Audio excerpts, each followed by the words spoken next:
अस्सलाम वालेकुम जी, आप सबको खुश आमदेद कहते हैं। दीन और दुनिया के हवाले से हम फिर आपकी खिदमत में हाजिर हैं। कल भी बड़ा इंटरेस्टिंग डॉक्टर नुसरत साहिबा जो है वो एक हमारे पास टॉपिक लेकर आई। नॉर्मली इन बातों पे बात होती नहीं और ज़्यादा ध्यान भी नहीं दिया जाता। जब ज़्यादा ध्यान नहीं दिया जाता तो जब कोई बात करता है तो लोग कहते हैं "हैं, क्या बात कर रहे हैं भाई, ये क्या बात कर रहे हैं, ये ऐसा कहाँ होता है, ऐसा तो नहीं होता भाई, हमारे बच्चे तो ऐसे ऐसे पल गए, हम लोग तो गड्ढे में भी गिरे 4 दफ़ा, कुछ नहीं हुआ"। सो थोड़ा सा घर में जो एक पोल्यूशन है उसके हवाले से बड़ी अच्छी डिस्कशन हुई कि सॉकेट्स होते हैं बिजली के, टेबल्स होती हैं, नोकदार कोने होते हैं, चूल्हे होते हैं, यस। इलेक्ट्रॉनिक की बहुत सारी चीज़ें होती हैं। ऐसे बहुत सारे आपने देखा होगा जगहों पे लोगों ने सीढ़ियों के ऊपर दरवाजे लगा देते हैं स्पेशली, ताकि छोटा बच्चा क्रॉल करता हुआ कहीं पढ़ूमी ना हो जाए। तो थोड़ा आप लोगों को भी ये बड़े थोड़े से चीज़ें होती हैं। हर वक्त आप बच्चे के पीछे नहीं भाग सकते। जब उसको पाँव लगते हैं, कहते हैं जब बच्चे को पाँव लगते हैं तो फिर बच्चा पकड़ में नहीं आता। तो आज आज उसी पे बात करेंगे या हम आगे बढ़ेंगे? थोड़ा सा आगे बढ़ेंगे। अस्सलाम वालेकुम। अच्छा, मैं बड़ी ममनून हूँ अपने व्यूअर्स की कि जिस तरह कल के प्रोग्राम को लोगों ने अप्रिशिएट किया। लोगों ने कहा कि जी ये एक आम सी बात है और बहुत छोटी सी लेकिन बहुत ख़ास है। हम जनरली अपने घरों को और अपने साथ रहने वालों की सेफ्टी का ज़्यादा फ़िक्र करते हैं लेकिन अमल नहीं करते हैं। हम कहीं सोचते हैं लेकिन अमल में हम कहीं पीछे रह जाते हैं और हम ये समझते हैं कि शायद ये एक्सीडेंट्स हमारे साथ होंगे नहीं, लेकिन जब होते हैं तो फिर बहुत रिग्रेट्स होते हैं कि ये कर लेते तो ऐसा होता। तो लोगों ने कहा कि छोटी सी बात थी लेकिन काफ़ी लोगों को ये बात पसंद आई और उन्होंने कहा कि जी ये रिपीटेडली लोगों की सेंसिटिविटी बढ़ाने के लिए बात करनी चाहिए। थैंक यू वेरी मच उन सारों के लिए जिन्होंने इस बात को इंडोर्स किया और अप्रिशिएट किया। अच्छा, एक और चीज़ जो हम घरों की बात कर रहे हैं, कल हमने बात की ख़ास तौर पे सेफ्टी की।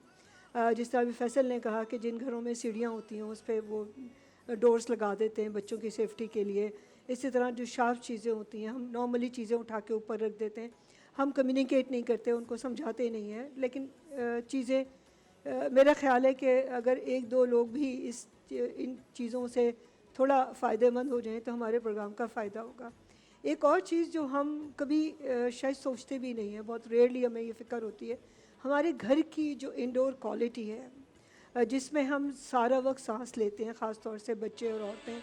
छोटे बच्चे जो ज़्यादातर अपना वक्त घरों में गुजारते हैं स्कूल जाने से पहले, और वो ख़वातीन जो जिनका ज़्यादा हिस्सा घरों में गुजरता है, तो उनकी सेहत पे हमारे घर की जो क्वालिटी है वो किस तरह इम्पैक्ट करती है और वो कौन सी चीज़ें हैं जिनका हमें ख़्याल रखना चाहिए।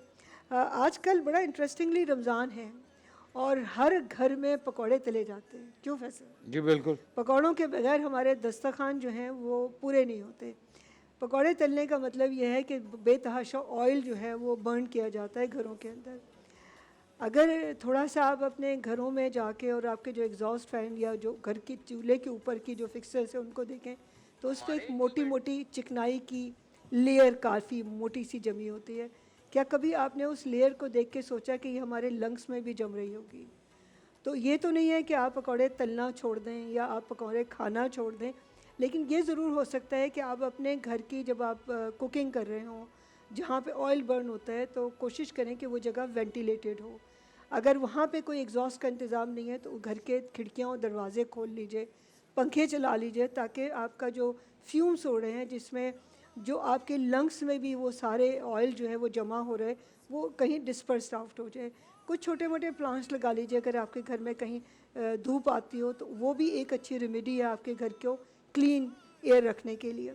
अच्छा, इसमें एक और मैं देख रही थी, पढ़ रही थी कि एक जो चीज़ हमारी नज़रों से नहीं गुजरती वो छोटे छोटे डस्ट पार्टिकल्स होते हैं, मॉइस्चर पार्टिकल्स होते हैं जो हम मुस्तकिल इनहेल करते हैं। यस, जो कंजस्टेड जगह हैं, जो ट्रैफिक कंजस्टेड जगह हैं, अगर आप पुराने कराची में चले जाएं जहाँ पे बहुत ट्रैफिक होता है वहाँ ये पर्टिकुलेट मैटर का बहुत बड़ा इशू है। लेकिन हम अपने घरों को निगलेक्ट नहीं कर सकते।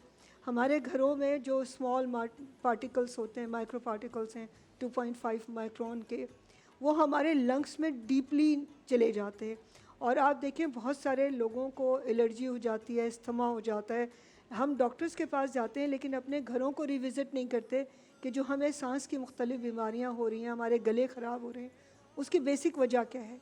हो सकता है कि आपके घरों में जो डस्ट पार्टिकल्स हों वो बहुत ज़्यादा हों, कहीं सेटल हो रहे हो। हमारा झाड़ू देने का रिवाज है जो हम सेटल डस्ट को डिस्पर्स कर देते हैं दोबारा इन्वायरमेंट में। बेटर है कि आप उसको वैक्यूम कर लें या दूसरी चीज़ों का। तो वो जो छोटे छोटे पार्टिकल्स हैं वो हमारी सांस के साथ हमारे लंग्स में चले जाते हैं और वो काफ़ी मुज़र सेहत होते हैं। इसी तरह अगर आप देखें, स्पेशली आजकल ईद का ज़माना है और बहुत सारे टेलर्स जो हैं वो बड़े बिजी हैं। कपड़ों का एक छोटा माइक्रोफाइबर्स होता है, जी वो जी, फाइबर्स जो हैं जो वो कारपेट के अंदर भी होते हैं। कपड़ों में भी होते हैं ना। जी जी, और बाज़ कपड़ों में, अब जो टेलरिंग शॉप हैं, जो टेलर जिसका सारा दिन काम कपड़े काटना और सीना है, तो उसके जो छोटे छोटे माइक्रोफाइबर्स होते हैं वो इनहेल कर रहे होते हैं। और मेरा अपना जो टेलर था उसको 24/7 63 days 65 days of the year उसको फ्लू सा रहता था, नज़ला रहता था। उसको मैंने कहा कि जी जो तुम कपड़ों का तुम्हारा है, किसी ऐसी जगह पे कपड़े सिया करो जो वेंटिलेटेड जगह हो, जहाँ पे कपड़ों के जो माइक्रोफाइबर्स हैं वो आपकी सांस में मास्क भी यूज नहीं करते ना लोग। पहले आपने देखा होगा झाड़ू देते हुए कपड़ा बांध लेते थे मुंह पे, पानी मार के झाड़ू दिया जाता था। सो वो अब होता ही नहीं है। एग्जैक्टली। देखिए हमने क्या किया, अपनी आसानियों को, हम जो सेफ्टी गेजेस है ना, मॉडर्न बनने के चक्कर में हमने बहुत सारी पुरानी चीज़ों को छोड़ दिया, जबकि पुरानी चीज़ें ज़्यादा हेल्थ फ्रेंडली होती थी। जैसे आपने कहा कि जी वो सहनों में पानी का छिड़काव और उसके जी। बाद झाड़ू या कपड़ा बांध लिया, या जो टेलर्स हैं जो काम कर रहे हैं या दूसरे लोग जो हैं, इवन अगर आप मार्बल के लोगों को काम करते देखें, वो बेचारे ग्राइंडिंग कर रहे होते हैं, ना उन्होंने मास्क पहना होता है, ना उन्होंने कोई सेफ्टी ग्लव्स या गॉगल्स लगाए होते हैं। तो ये सारी हमारी सेहत के लिए इंतहाई मुज़र है। आप देखें इसमें सबसे बड़ा जो अगर आप अपने आसपास देखें, बज़ाहिर आपको ये लगता है कि हम बहुत सेहतमंद हैं, सबसे बड़ी जो कंसर्न है एजिंग। अगर आप पोल्यूटेड इन्वायरमेंट में रहें तो आपकी जो एजिंग फैक्टर है वो बहुत फास्ट होता है। आपकी स्किन डिजीज़, बहुत सारी दफ़ा आप कहते हैं कि हम तो सब कुछ करते हैं, हाथों में खुजली का हो जाना, ख़ारिश हो जाना, इसके अलावा मुख्तलिफ़ चीज़ों के साथ आपका सांस के साथ बच्चों को अस्थमा हो गया, हाई ब्लड प्रेशर, लंग्स की बीमारियां, चीज़ें, ये सारी शायद आपको बहुत बड़ी बीमारियां लगती होंगी कि मैं शायद कोई ऐसी बात कह रही हूँ कि जी घरों में नहीं रहना चाहिए, लेकिन अगर आप अपनी सेहत को अपने घर के एनवायरनमेंट से कोरिलेट कर ले तो आधे से ज़्यादा दवाओं को आप छोड़ सकते हैं। आपका हाई ब्लड प्रेशर, आपकी शुगर, आपका लाइफस्टाइल पे बहुत डिपेंड करता है।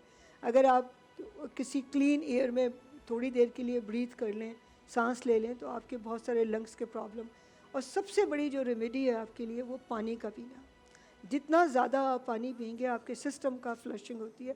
एक और चीज़ जो हम कल बात कर रहे थे कि हमारे जो घर एक कैप्सूल बन गए जिसमें सनलाइट नहीं आती जी। तो मैं एक ऑर्थोपेडिक को जानती हूँ, उसने कहा कि जी एक चीज़ नुज़रत अगर तुम कर सकते हो तो ज़रूर करो, स्पेशली वो लोग जो हिजाब पहनते हैं उनका सनलाइट में एक्सपोजर नहीं होता। तो इस वक्त 20-20, 22-25 साल की लड़कियों को जोड़ों में दर्द या आर्थराइटिस की शिकायत करते हैं। वो शिकायत और सांस की भी शिकायत होती है क्योंकि आप कार्बन डाइऑक्साइड अपने हिजाब पहना है और वो कंटिन्यूसली आप रीब्रीथ कर रहे हैं। शायद किसी को मेरी बात ज़्यादा पसंद नहीं है लेकिन ये रियलिटी है। जब आप अपनी कार्बन डाइऑक्साइड को रीब्रीथ करेंगे और आपका नॉर्मल सनलाइट में एक्सपोजर नहीं होगा तो आप दावत दे रहे हैं बहुत सारी बीमारियों को। आप ये कोशिश करें कि दिन का कुछ हिस्सा आप नॉर्मल कपड़ों के साथ अपने सूरज की रोशनी में आप बैठें, जिससे आपको विटामिन डी मिले। और आजकल पाकिस्तान में बड़ा कॉमन सा फिनोमेना है कि ख़वातीन में विटामिन डी की, मेल में भी बहुत कमी है, जबकि हमारे पास सन मौजूद है। तो कोशिश करें कि अपने ही घर के किसी पोर्शन में थोड़ी देर के लिए, आधा घंटे के लिए, 45 मिनट्स के लिए नेचुरल सनलाइट में आप ज़रूर एक्सपोज हाँ, लेकिन टाइम तो बताया ना, दोपहर में तो नहीं निकल के बैठ सकते। नहीं, सुबह, हाँ, जब थोड़ा सॉफ्ट सन हो ना, जिसकी तेज़ ना हो, वो बहुत ज़रूरी है। दोपहर में तो ऑब्वियसली नहीं कर सकते, सुबह के वक्त अब अपने घर का कोई कोना, कोई खिड़की जहाँ धूप आती हो वहाँ आप अपने आप को एक्सपोज करें। तो आप विटामिन डी के डोजेस ले लें, पानी पिएं, फ्रेश एयर में आप ब्रीथ करें। और ये बहुत पूरे दिन की नहीं है, आप किसी ऐसी जगह झाड़ू लगा लें जहाँ पे सुबह में सन आ रहा हो, आप अपना काम भी करते जाएं, कपड़े भी धोते जाएं और आपके साथ सन की भी वहाँ बैठ के रील देख लें। एग्जैक्टली, रील भी देख लें या घर के कोई काम कर लें। हाँ, तो वो एक आपकी एक नेचुरल रेमेडी है आपकी। तो उसने कहा कि जी आप ये बच्चियों को समझाइए कि आप ज़रूर पहनिए जो आपको आपके रिलीजियस आप करना चाहते हैं, लेकिन थोड़ा सा अपनी सेहत के लिए अपने आप को नॉर्मल एयर में एक्सपोज ज़रूर करिए। बिल्कुल, very ये बहुत इम्पॉर्टेंट है। घरों में कोशिश करें कि आपके वेंटिलेशंस होने चाहिए, बिल्कुल। खिड़कियाँ होनी चाहिए, आपकी डे लाइट को आप यूज़ करिए, और आपका जो एयर क्वालिटी है मतलब उसमें चाहे वो डस्ट हो, स्प्रेज हो, घर की कुकिंग का जो आपका ऑयल बर्न हो रहा है, इन सब चीज़ों से आप अवॉइड तो नहीं कर सकते, लेकिन आप उनको मिनिमाइज़ कर सकते हैं वेंटिलेशन के साथ। हाँ, बिल्कुल। खिड़की दरवाजे खोल लीजिए, पंखे चला लीजिए खाना पकाते वक्त। छिपकलियाँ आएंगी, निकल जाएंगी, उसका इशू नहीं। वो छिपकलियाँ वैसे भी आ जाती हैं, वो अपना रास्ता बना लेती हैं। आप दरवाजे खोलें ही नहीं खोलें, खिड़कियाँ खोलें ही नहीं खोलें, छिपकलियाँ कॉकरोचेस तो कहाँ से आते हैं ये आपको नहीं पता, वो नहीं नहीं पहुँच पता मुझे, क्यों नहीं पता। जाते हैं, कहीं ना कहीं पहुँच नहीं, जाते हैं। Thank you so much. कल बात करते हैं आपसे मजीद इस इंशाल्लाह। पे कि छिपकलियों को कैसे रोका जाए। मैं मजाक कर रहा हूँ। मेरी स्पेशलिटी नहीं है छिपकलियों की, नॉट एट ऑल। छोटा सा ब्रेक से वापस आते हैं। ओके जी, थैंक यू।